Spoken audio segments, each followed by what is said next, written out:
Guys, mayong adlaw kaninyo katanan, ilabi natong suking ti paminaw ni atong sugilanon dinhi sa Facebook, YouTube ug sa atong TikTok.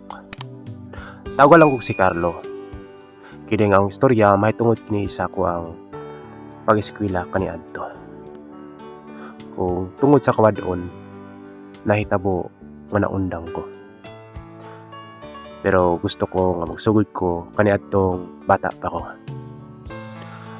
Nagedad ko 8 years old nga nangandoy kong makahuman ko sa pag-eskwela. Wala kami gibulikan og daghang grasya sa Ginoo. Ay akong ginikanan usa ka kabus lamang. Naglisod jud mi sa mong kinabuhi ilabi na kay daghan ming mga igsuon. Napo mi og ikatulo ko.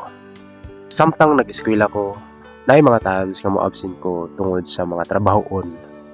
Og naay usa ka adlaw ni ana nga nangandoy ko sang kagalingon nga unta maabot ang adlaw nga makahuman ko sa pag-eskwela. Para puhon-puhon ako na pod ang motabang sa akong ginikanan.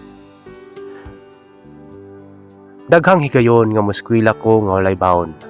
Daghang higayon nga moeskwela ko nga walay gamit. Naay usahay mangayo ko sa akong mga classmate og papel, usahay ballpen. Pero usahay katawan ko, usahay balibaran ko. Wala ko'y mahimo, kundi maghinuktok na lang sa daplin. Dili ko tantong bright, dili ko tantong bugo. Makamao ko sa leksyon sa maestra. Nalagi usahay nga mas piliin pa nako nga motabang sa akong ginikanan kaysa sa eskwela. Kay didto, nakita nako nga mas maluoy ko nilang papa o nilang mama sa pagtrabaho. O usa ka adlaw ni ana nga naingon si papa kanako nga muundang na daw ko sa pag-eskwela kay tungod wala na sila ikagasto sa pag-eskwela kanako. Og dito nahugno jud ang akong kalibutan. Sakit kay subuot sa akong dughan nga makahibaw ko nga sa usa ka pangandoy nako dili kini matuman. Sakit kayo sa akong paminaw nga makadungog ko sultian ko kaniadto pero wala ko'y mabuhat kay atong ginikanan man ang masunod. Ug mao to niundang gid ko. Naay usahay gani moeskwela mi nga walay kaon. Naay usahay moeskwela nga walay balon.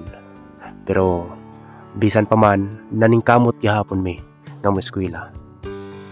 Kini akong kinabuhi kahibaw ko nga daghan pang mga bata nga naglisod karon. Pero unta sa kadtong mga tao, mga estudyante nga wala naglisod. I-appreciate ninyo ang kanindot sa inyong kinabuhi kay dili sa tanang panahon tagaan o pabor. I-treasure ninyo ang inyong mga ginikanan nga naghatag kaninyo og kaharuhay kay ug unsa may status nimo karon dili na siya magmatter magpadayon ka sa imong pangandoy. Advantage kani nang uban karon nga naa sa haruhay kay sa ilang mga problema daghang tabang. Samantalang ako, jutay lang ang maminaw kanako. Mayon ta ang mapadayon mo sa inyong pangandoy nga magkapot kini.